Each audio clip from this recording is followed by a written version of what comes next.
solidarity, a community experience. Solidarność, doesn't that word ring a bell? You may remember this free trade union founded in Poland on the 31st of August 1980, but it was much more than a trade union. It was a social and national liberation movement which played a crucial role in the history of Poland and which also aroused great interest in world public opinion. In this virtual tour, we will look at how, by sharing common values, the majority of Polish society worked to build a society based on solidarity while fighting oppression. What kind of oppression are we talking about? It is the oppression suffered by a population in the face of a system of real socialism that governed Poland at the time. Under this regime, all social, economic and political life was regulated and controlled by the Communist Party, and the economic situation was disastrous. As we shall see, in order to escape from this unbearable and hostile situation, the Polish people worked together to create a pluralist society. From Poland, hundreds of tons of meat were sent to the Soviet Union, while in the country endless queues formed outside food shops. The patience of the population is wearing thin. They took to the streets with banners like this one, and as the food crisis was to be a recurring problem in the 1980s, posters like these also appeared, but were banned by the censors. Strikes broke out all over the country, mainly because of rising prices, while wages were far from adequate. In Gdansk, this already tense situation is compounded by the dismissal of Anna Valentinovich, a crane operator at the shipyard who is also a very active and respected trade unionist. The reaction of the working class population is immediate. There's a strike at the Lenin shipyards in Gdansk. Their demands are clear. They want Valentinovich reinstated, the right to form independent trade unions, and an end to political repression. And the people behind the gates of the shipyards take it in turns to support, feed and encourage the strikers. Together, the population is demanding change. Together, people are peacefully resisting, and religion plays an important role in this struggle. Throughout the industrial district, you can see holy pictures and barriers covered in flowers, like this one with the photo of Pope John Paul II. This Polish pope has made several pilgrimages to his native land, firstly to give a breath of hope in 1979, then twice in the 80s, and each time he has had crowds flocking around him to listen to his unifying and motivating message for the whole of Polish society. Let's go back to the events of August 1980.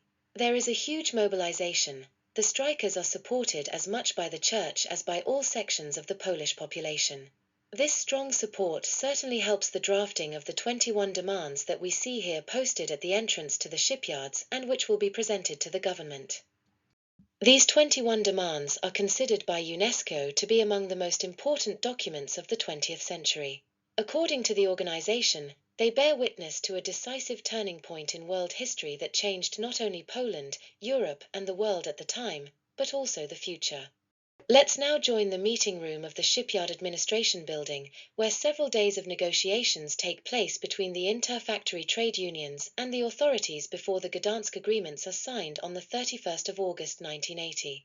These recognized the right of workers to form independent trade unions, limited censorship, increased wages, and the release of political prisoners. After the signing of the agreements, there is a triumphal parade with Lech Walesa in the center. Lech Walesa, who joined Anna Valentinovich at the start of the strikes and went on to lead the Solidarność movement. These agreements also mark the official birth of the Solidarność trade union, which will have 10 million members, that is 1/3 of the Polish population. Solidarność is a force for solidarity and national unity, supported by a population from all walks of life but united, with which the communist government will have to negotiate.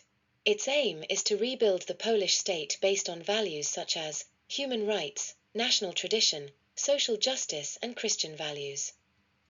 But on the 13th of December 1981, in a reversal of fortunes, the government, seeing the extent of the movement, decide to put an end to it by declaring a state of war and proclaiming martial law.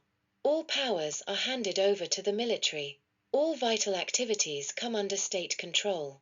Any troublemaker is imprisoned.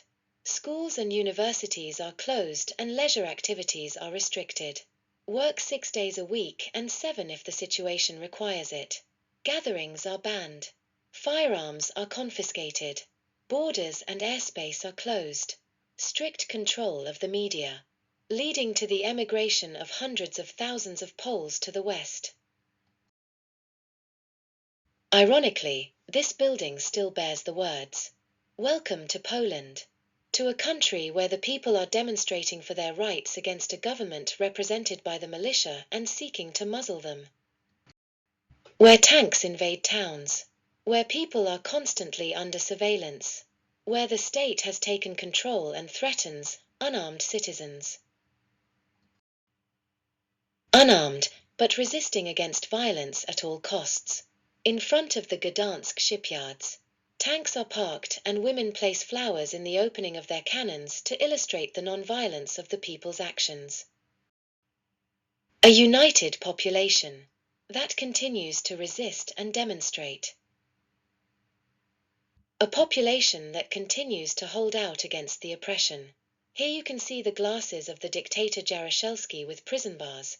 Prints are made secretly by members of Solidarnosc who have gone underground, and leaflets such as these circulate in homes and on the streets.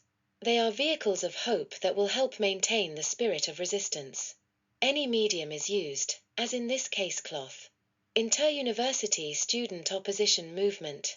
And, accompanying the cross, "Our Father, protect the soul of Father Eger, we pray for you."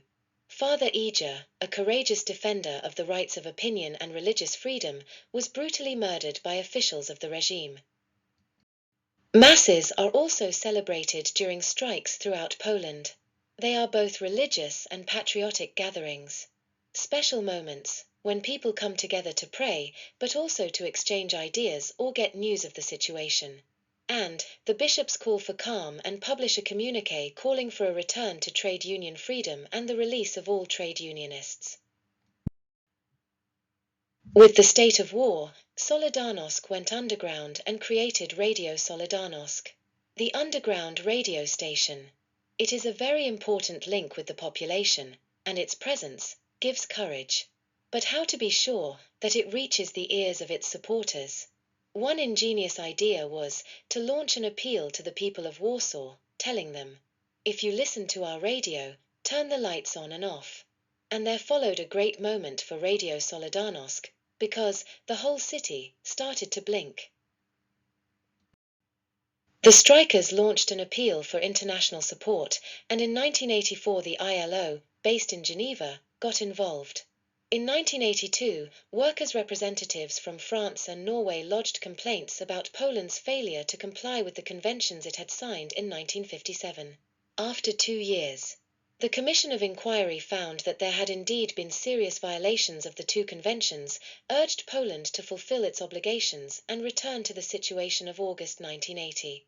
But a few months later, in response to the Commission's report, the Polish government announced that it was breaking off relations with the ILO. And in Poland, even though the state of siege was lifted in July 1983, the communist regime continues to maintain authoritarian control over the country. The economic situation worsened. Political arrests and murders continued. But despite everything, the people continued to fight for their rights, and new nationwide strikes took place in 1988. This forced the government to return to the negotiating table and finally, after several months, at a round table in 1989, the Solidarnosc movement obtained legal status. In June 1989, semi-free elections were held for the first time in a Central and Eastern European country under Soviet domination.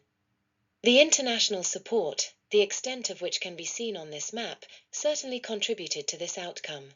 But it was above all the unity of the Polish people and the perseverance of the Solidarnosc movement that led to the end of government oppression. It was a preamble to other great changes, such as the fall of the Berlin Wall. Solidarnosc, a community experience that you have just followed, is part of the virtual tours of the exhibition, 1980. The Solidarity Moment. You are kindly invited to other subjects and debates by visiting our website solidarity1980.com.